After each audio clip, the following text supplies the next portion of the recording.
வணக்கம் நண்பர்களே, எல்லாம் எப்படி இருக்கீங்க? இது எப்படி ஃபிட்னஸ். நான் எப்படி இன்னைக்கு எதை பற்றி பேச போகிறோன்னா மாஸ் கெய்னர். போன வீடியோவில் வெயிட் கெய்னரை பற்றி பேசணும். இப்போ மாஸ் கெய்னர். வாங்க வீடியோக்குள்ளே போகலாம்.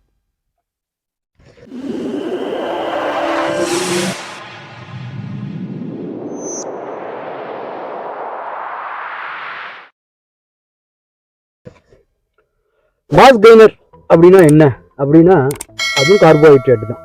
அதில் 80% உங்களுக்கு கார்போஹைட்ரேட் தான் இருக்கும். மாவுச்சத்து, அதில் சர்க்கரையின் அளவும் கூடுதலாக இருக்கும். மாவுச்சத்துனாலே உடம்பை பெருசாக்கும், சர்க்கரையும் உங்களுக்கு உடம்பை பெருசாக்கும். சுகர், அதாவது இனிப்பு சாப்பிட்டீங்கனாலும் ஆள் குண்டாவாங்க. ஓகேவா?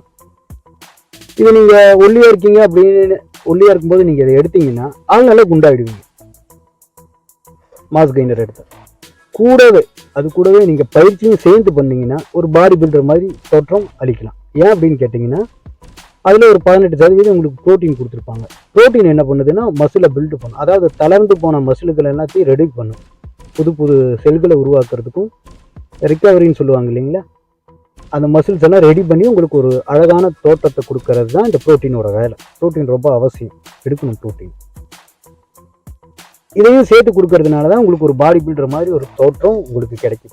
பெருசாக உங்களுக்கு கட்டிங் எல்லாம் எதுவும் இருக்காது. தூரத்துல இருந்து பார்த்தா ஒரு டிஷர்ட் போட்டு வராங்க அப்படின்னா ஒரு பாடி பில்டர் மாதிரி தெரிவாங்க. பக்கத்தில் பார்த்தா ஒன்றும் இருக்காது. கட்டிங் எல்லாம் எதுவுமே ஸ்ட்ரக்சரே இருக்காது. கை பெருசாக இருக்கும், செஸ்ட் அந்த வடிவம் எல்லாமே இருக்கும். ஆனால் பாடி பில்டருக்கு உண்டான ஒரு இதே இருக்காது. அவங்க உடம்பு ஓரளவுக்கு ரெடியானதுக்கப்புறம் ஸ்ட்ரக்சர் வரணும் அப்படின்னா ப்ரோட்டீன் நிறைய ப்ரோட்டீன் எடுக்கும்போது உங்களுக்கு அது மாறும். டயட்டை சேஞ்ச் பண்ணல. உணவு முறை உங்கள் உடம்பவே மாற்றக்கூடியது.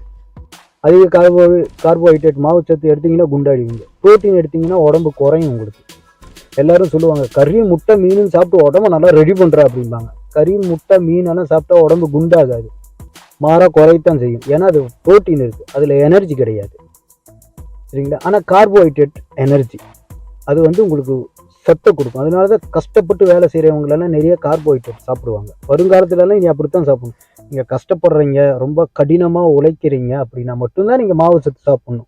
இல்லைன்னு வைங்க, நீங்கள் ப்ரோட்டீனே சாப்பிட்டு போயிடலாம். அதுக்குன்னு எந்த நேரமும் ப்ரோட்டீன் சாப்பிடக்கூடாது. சரிவிகித உணவுன்னு சொல்லுவாங்க. ப்ரோட்டீன் ஒரு 60%, ஃபேட்டும் கார்போஹைட்ரேட்டும் ஒரு 40% எடுத்திங்கன்னா சரிவிகித உணவு. எந்த நோயுமே வராமல் போகிறதுக்கு இந்த சரிவிகித உணவுங்கிறது சரியாக இருக்கும். அதிகமாக கார்போஹைட்ரேட்டுக்கு எடுக்கிறவங்களுக்கு தான் அந்த சர்க்கரை நோய் அந்த மாதிரி எல்லாம் வர்றதுக்கு உண்டான வாய்ப்புகள் நிறைய இருக்குது.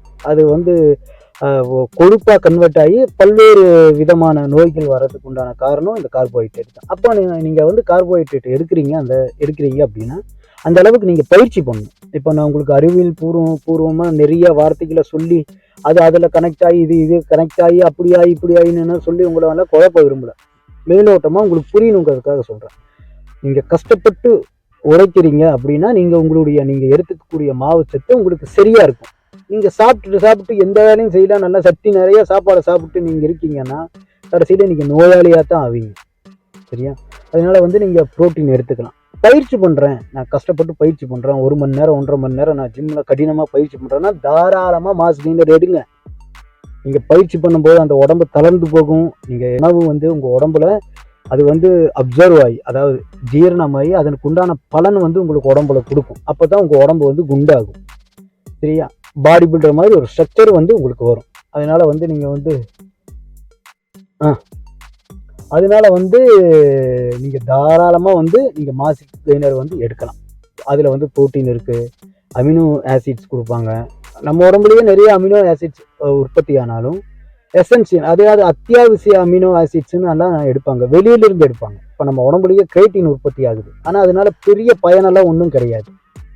கிரேட்டின் நம்ம ரெட் மீட்டில் சாப்பிட்லாம், இல்லைன்னா சப்ளிமெண்ட்டாக வாங்கி சாப்பிட்லாம். சப்ளிமெண்ட்டாக நம்ம எதை சாப்பிட்டாலும் அதனுடைய ரிசல்ட் உடனே கிடைக்கும். ஓகேவா? அதே தான் இந்த எசென்சியல் அமினோ ஆசிட், அதாவது அத்தியாவசியமான அமினோ ஆசிட்ஸ். உடம்புல பல்வேறு விதமான அமினோ ஆசிட்ஸ் நமக்கு இருந்தாலும் வெளியிலேருந்து நம்ம எடுக்கிறதுனால அதனுடைய ரிசல்ட் உடனே உங்களுக்கு கிடைக்கும். இப்போ குளுட்டமின் ஆகட்டும், பிசிடபிள்யூன்னு சொல்லுவாங்க, அதுவும் அமினோ ஆசிட்ஸ் தான். இதெல்லாம் உடம்புக்கு தேவை. இப்போல்லாம் அதெல்லாம் தேவையில்லை, அதெல்லாம் வேண்டாம் அப்படிங்கிற மாதிரியெல்லாம் நிறையா சொல்கிறாங்க. ஏன்னா ப்ரோட்டீன்லேயே நிறைய அமினோ ஆசிட்ஸ் எல்லாம் இருக்குங்கிற மாதிரி ஒவ்வொரு நாளைக்கு ஒவ்வொரு புதுசாக கண்டுபிடிச்சி சொல்லிட்டு தானே இருக்கிறாங்க. அன்னைக்கு பண்ண ஒர்க் அவுட் முறை தப்பு, இன்னைக்கு வேற மாதிரி பண்ணுறாங்க. இன்னைக்கு பேக் ஷோல்டர் பண்ணுறதோ, பென்ட் ஓவர் ரோ பண்ணுறதோ, இல்லைங்களா? அப்ரைட் ரோ பண்ணுறதோ, இந்த எக்ஸசைஸ்லாம் வந்து உங்களுக்கு இன்ஜுரி தான் கொடுக்குங்கிற மாதிரியெல்லாம் இப்போ சொல்கிறாங்க. பல்வேறு விதமான மாற்றங்கள் நாளொரு பொழுதா நமக்கு கிடைச்சிட்டே தான் இருக்குது பாடி பில்டிங். ஏன்னா இது பெரிய கடல், தேர தேர கிடைச்சிட்டே இருக்கு. ஒவ்வொருத்தரும் ஒவ்வொரு ஒர்க் அவுட் முறையும் நமக்கு சொல்லி தராங்க. ஓகேவா?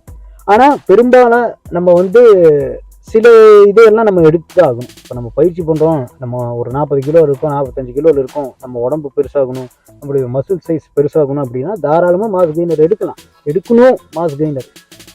இல்லை எனக்கு பணம் இருக்குது, நான் வந்து அதை வந்துட்டு நான் உணவு மூலமாகவே நான் எடுத்துக்குவேன், பொருளாதார அடிப்படையில் நான் உயர்ந்த நிலையில் இருக்கேன்னா தாராளமாக நீங்கள் ஆலு பரோட்டா, இந்த கார்போஹைட்ரேட் அதாவது மாவுச்சத்து சம்மந்தமான நீங்கள் எல்லாத்தையுமே சாப்பிட்லாம்.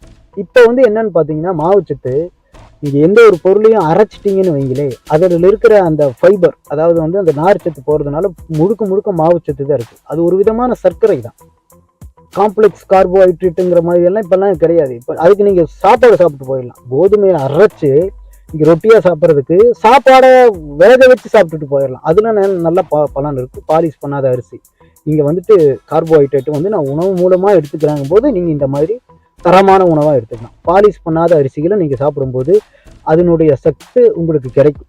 நீங்கள் இல்லைப்பா நாங்கள்லாம் அப்போ 100-120 கிலோ தான் பாஸ்மதி தான் வாங்கி சாப்பிடுவோம் அப்படின்னா அதில் ஒன்றும் கிடையாது. பெருமைக்கு பந்தாக்கு வேணும்னா சொல்லிக்கலாம். அதில் வந்து நியூட்ரிஷன் அதாவது சத்துன்னு பார்த்தீங்கன்னா ஊட்டச்சத்துன்னு பார்த்தீங்கன்னா எதுவுமே கிடையாது. அதுக்கு பதிலாக நீங்கள் வந்துட்டு இல்லை சப்ளிமெண்ட்டும் வாங்கிக்கலாம், உணவு மூலமாக எடுத்துக்கிறதுனால எடுத்துக்கலாம், அது உங்களுடைய விருப்பம். ஆனால் உணவுக்கும் சப்ளிமெண்ட்டுக்கும் என்ன வேறுபாடுங்கிறத நம்ம பார்த்துக்கோங்க. உணவில் வந்து நீங்கள் எடுத்துக்கிட்டிங்கன்னா அதனுடைய ரிசல்ட் லேட்டாக கிடைக்கும். நான் ஏற்கனவே பல வீடியோக்களில் சொல்லியிருக்கேன். ஆனால் சப்ளிமெண்ட் மூலமாக எடுக்கிறதுனால உடனே அதனுடைய ரிசல்ட் உங்களுக்கு கிடைக்கும். அதனால தான் வந்துட்டு ரெட் மீட் சாப்பிட்டு உடம்பு வர்றதுக்கும் கிரியேட்டின் எடுத்து உடம்பு வர்றதுக்கும் நிறைய வித்தியாசம் இருக்குது. என்னோட ஃபோட்டோஸவே நான் இங்கே போடுறேன் பாருங்கள். கிரியேட்டின் எடுக்கிறதுக்கு முன்னாடி, கிரியேட்டின் எடுத்ததுக்கு அப்புறம் அப்படின்னு நான் 2 ஃபோட்டோஸ் நான் இப்போ போடுறேன் பாருங்கள். இன்னொரு முக்கியமான தகவலையும் நான் சொல்லிக்கிறேன். எல்லா வீடியோலையும் நான் சொல்கிறது தான், இந்த வீடியோலையும் நான் சொல்கிறேன். எந்த ஒரு சப்ளிமெண்ட்டும் நீங்கள் எடுத்துட்டு அதனால் கிடைச்ச பயன் நீங்கள் அந்த சப்ளிமெண்ட்டை விடும்போது அதுவும் கொஞ்சம் கொஞ்சமாக உங்களை விட்டு போயிடும். அதே மாதிரி உங்களால் இருக்க முடியாது. இப்போ நான் கிரியேட்டின் எடுக்கும்போது ஒரு 16 இன்ச்சு என்னோட ஆர்ம்ஸ் இருக்குது அப்படிங்கும்போது நான் கிரியேட்டின் ஒரு வருஷத்துக்கு விட்டுட்டேன்னா எனக்கு 16 இன்ச்சு இருக்காது, போயிடும். நீங்கள் ஒரு யங்கேஜாக இருக்கீங்கன்னா அது மெயின்டைன் ஆகிறதுக்கு வாய்ப்பு இருக்குது. ஒரு கட்டத்துக்கு மேலே வயசு கூட கூட கூட உடலில் ஏற்படுற பலகீனத்தின் காரணமாக அந்த ஆர்ம்ஸ் எல்லாம் அப்படியே இருக்காது. நீங்கள் எந்த பயிற்சி பண்ணனாலும் வயசாகும் போது உங்களுக்கு தோற்றங்கள் மாறுது இல்லையா, உடம்புல மாற்றங்கள் வருது இல்லை. அதே மாதிரி சப்ளிமெண்ட் எடுக்கும்போதும் அப்படித்தான். இப்போ ஒரு 20 வயசு பையன் ஸ்டெராய்டு எடுக்கிறதுக்கும் ஒரு 40 வயசால ஸ்டெராய்டு எடுக்கிறதுக்கும் வித்தியாசம் இருக்குது. 20 வயசு பையனுக்கு உடம்பு டக்குன்னு ரெடி ஆகும், 40 வயசு ஆளுக்கு ஆகும். ஆனால் இந்த தம்பி மாதிரி இந்த தம்பிக்கு ஆகாது.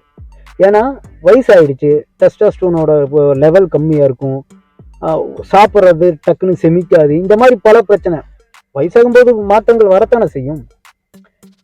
அதனால வந்துட்டு நீங்கள் வந்து எந்த ஒரு சப்ளிமெண்ட் நீங்கள் எடுத்தாலும் தொடர்ந்து எடுத்துகிட்டே இருந்தீங்கன்னா அதனுடைய பலன் கிடைச்சிட்டே இருக்கும். நீங்கள் விட்டீங்கன்னா அதனால ஏற்பட்ட பலன் வந்து நமக்கு கிடைக்காம போயிடும். இப்போ ஸ்டெராய்டு எடுத்துகிட்டு பாடி பண்ணுவாங்க, பயங்கரமாக இருப்பாங்க, ரிட்டையர்ட் ஆகிடுவாங்க, திரும்பவும் ஸ்டெராய்டு எடுத்துகிட்டு பாடி பண்ணுவாங்க, அந்த பழைய பாடி அவங்களால கொண்டு வர முடியாது. அதுக்கும் உதாரணமாக 2 ஃபோட்டோஸ் நான் போடுறேன். கெவின் லெவரோனுக்கு நான் போடுறேன் பாருங்கள். அவர் எப்படி இருந்தார், அவருடைய காலகட்டத்தில் எப்படி இருந்தார், இப்போ ரீசெண்டாக ஒரு 3-4 வருஷத்துக்கு முன்னாடி திரும்ப ஸ்டெராய்டு போட்டு வந்து ஒலிம்பியாவுக்கு வந்தார், இப்போ எப்படி இருக்காருன்னு பாருங்கள். அது வராது, அது கொண்டு வர்றது ரொம்ப கஷ்டம். இன்னைக்கு ரோனி கோலிமேன் நிலைமை பார்த்தீங்களா, பாடி பில்டிங் கிங், அவரை மாதிரி யாராவது பாடி கொண்டு வர முடியுமா? இன்னைக்கு வேணா வராங்க, பட் அவர் ஒரு தலை சேர்ந்த ஒரு பாடி பில்டர்.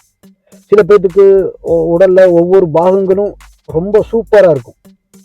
சிலருக்கு நெக்கு இருக்கும், சிலருக்கு செஸ்ட்டு, சிலருக்கு ட்ரைசப்ஸ் பயங்கரமாக இருக்கும், சில பேர்த்துக்கு தை பயங்கரமாக இருக்கும், சில பேர்த்துக்கு அப்டாமன் பயங்கரமாக இருக்கும், சில பேர்த்துக்கு பேக் எல்லாம் வேற லெவலில் இருக்கும்.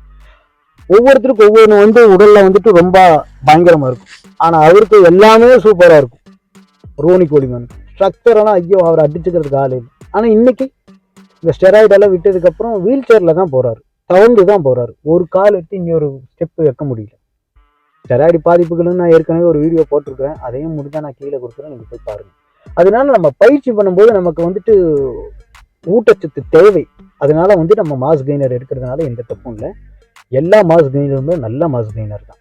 அதில் அதிகமாக ப்ரோட்டீனு, பிசிடபிள்யூ, கிரியேட்டினு, குளுட்டமீனு, விட்டமின்கள் எல்லாம் இருக்கிற மாதிரி பார்த்து வாங்கினீங்கன்னா இன்னும் நல்லாயிருக்கும். இன்னும் உங்கள் பாடி வந்துட்டு ஜம்முன்னு ஆகுறதுல எந்த ஒரு சந்தேகமும் இல்லை. இதை எப்படி எடுத்துக்கலாம்னு பார்த்தீங்கன்னா பாலில் எடுத்துக்கலாம்.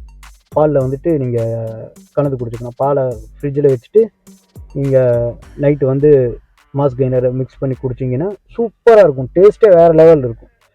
முதல்லலாம் சுகரோடு வந்தது, இன்றைக்கி சுகர் ஃப்ரீ மாஸ் கெய்னரெல்லாம் வந்துருச்சு. சர்க்கரை நோயில் இருக்கிறவங்க கூட எடுத்துக்கலாம் மாஸ் கெய்னரெல்லாம், தப்பு இல்லை.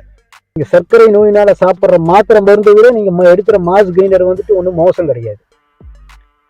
Diabetic care, protein X, diabetic care, diabetic oil அப்படி இப்படின்னால வருது. அதெல்லாம் கண்ணை மூடிட்டு வாங்கிட்டு சாப்பிடுவோம். அந்த சப்ளிமெண்ட் கடையில் வந்துட்டு லேப் டெஸ்ட் பண்ணி கொண்டு வந்து வைப்பாங்க.